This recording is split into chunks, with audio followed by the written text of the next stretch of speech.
Moi, c'est Taliaka et aujourd'hui, je vais essayer de t'expliquer un petit peu plus de ce que j'ai compris du système de retraite en France. Cette vidéo est la suite d'autres vidéos que je t'invite à regarder si jamais le sujet t'intéresse. Cette fois-ci, nous allons nous intéresser aux retraites des fonctionnaires. La retraite des fonctionnaires est gérée par le SRE, le service de retraite de l'État.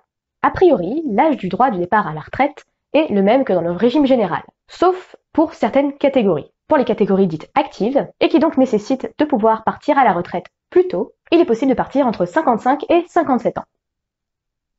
Pour les militaires, entre 50 et 52 ans, après au moins 15 ou 17 ans de service, toujours selon l'année de naissance. Selon le poste du militaire, il y a un âge limite à partir duquel il est obligé de prendre sa retraite, que ça lui plaise ou non.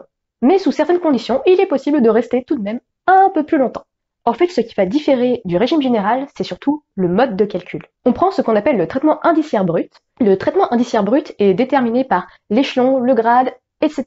En gros, le métier qu'exerce le fonctionnaire. Pour calculer la retraite, on prend le dernier traitement indiciaire brut de l'emploi durant lequel le fonctionnaire a travaillé pendant au moins 6 mois avant la fin de sa carrière, que l'on multiplie par le taux plein, qui, attention, cette fois, le taux plein n'est plus de 50%, mais de 75%.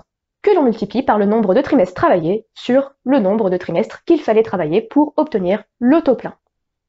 Il est aussi possible de bénéficier de bonifications dans la limite de 80% en taux plein selon certains événements de la carrière. Pour les fonctionnaires de l'État, il existe plusieurs complémentaires. Nous avons la CRPN qui est la complémentaire des navigants.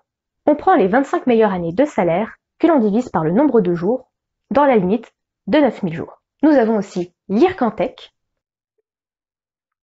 Tout au long de ta carrière, tu accumules des points. Si tu en as moins de 300, ta retraite complémentaire de l'IRCANTEC te sera versée sous forme de capital.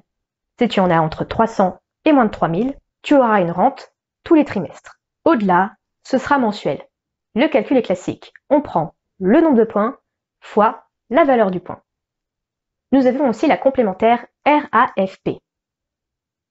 Elle s'adresse aux fonctionnaires territoriaux, hospitaliers, ainsi qu'aux magistrats. Si tu cumules plus de 5125 points, tu auras droit à une rente de cette complémentaire.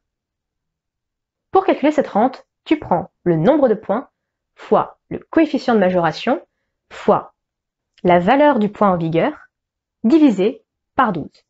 Le coefficient de majoration dépend de l'année à laquelle tu prends ta retraite. À 62 ans, il vaut 1 et il continue d'augmenter jusqu'à 75 ans.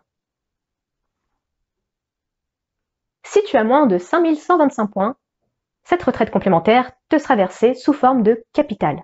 Le calcul est sensiblement le même. On prend le nombre de points fois le coefficient de majoration fois la valeur du point en vigueur fois un coefficient de conversion de la rente en capital. On peut noter aussi qu'il existe des retraites additionnelles. Par exemple pour les gérants de tabac, mais aussi pour les enseignants du privé.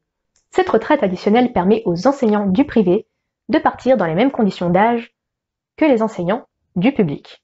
Si le sujet t'intéresse, abonne-toi pour ne pas manquer la suite. On se revoit pour une prochaine vidéo.